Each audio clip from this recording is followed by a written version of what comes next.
जो राहुल अपने क्षेत्र के अलावा कहीं नजर नहीं आते हैं नेतृत्व देने में, पप्पू को कितना बड़ा बना पाए। और पप्पू यादव जी अराजकता के ही प्रतीक रहे हैं। तो निश्चित रूप से अगर 100 सीटों पर लड़ना है तो हम लोग से बोलने की जाए हिम्मत है तो तेजस्वी यादव के सामने जाके बोली कि 100 सीट पर लड़ेंगे। तेजस्वी यादव को तो हम चुनौती देते हैं कि सदन के पटल पर जब बहस होता है वो दिन तो घर में जाकर सो जाते हैं, और अब कहते हैं मंच पे। तो सदन पटल भी तो मंच ही है ना एक तरह का।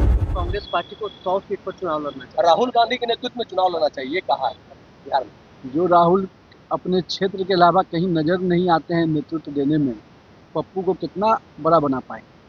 तो मेरा ये मानना है कि राहुल गांधी जी का जो स्थिति है और जिस प्रकार से अभी बिहार के दरभंगा में आकर एनार्की करने का काम किया, उनको तो जनता सबक सिखाएगी कि बिहार में उनको अराजकता फैलाने का अधिकार नहीं दिया जाएगा। और पप्पू यादव जी अराजकता के ही प्रतीक रहे हैं। तो निश्चित रूप से अगर 100 सीटों पर लड़ना है तो हम लोग से बोलने की जाए हिम्मत है तो तेजस्वी यादव के सामने जाके बोली कि 100 सीट पर लड़ेंगे। हिम्मत है तो तेजस्वी यादव उनको औकात समझाएंगे कि कांग्रेस की औकात क्या है। पर आपके मंत्री को तेजस्वी यादव खुली चुनौती दे रहे हैं कि आके डिबेट कर ले स्वास्थ्य विभाग पर।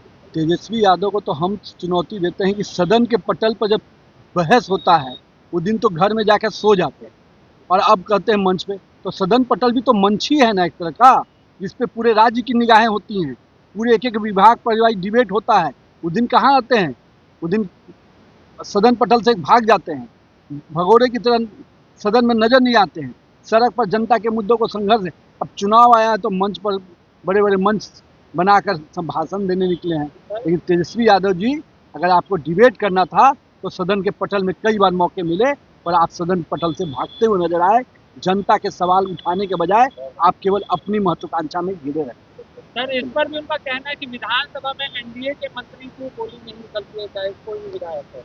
तो कभी आप भी सदन पटल पे आके देख लीजिए, वो तो ओपन लाइव होता है।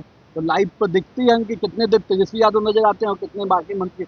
मेरा ये कहना है तेजस्वी यादव जी आप बयान वीर है, कर्मवीर नहीं है। जब विभाग में बैठे थे तो विभाग को डुबाया, और विपक्ष नेता बैठे बने थे तो जनता के मुद्दों को उठाने के बजाय घर में सोए रहे। उनका कहना था सर कि 700 डॉक्टरों को बर्खास्त करके स्वास्थ्य में नया इतिहास और नया कीर्तिमान स्थापना की जाए। कुछ किए हैं आज तक? कभी तेजस्वी यादव की समीक्षा देखी आपने? कभी समीक्षा लेते हुए, किसी विभाग की समीक्षा लेते हुए देखे हैं? आज तक जो आदमी कभी समीक्षा नहीं किया वो क्या कार्रवाई करे?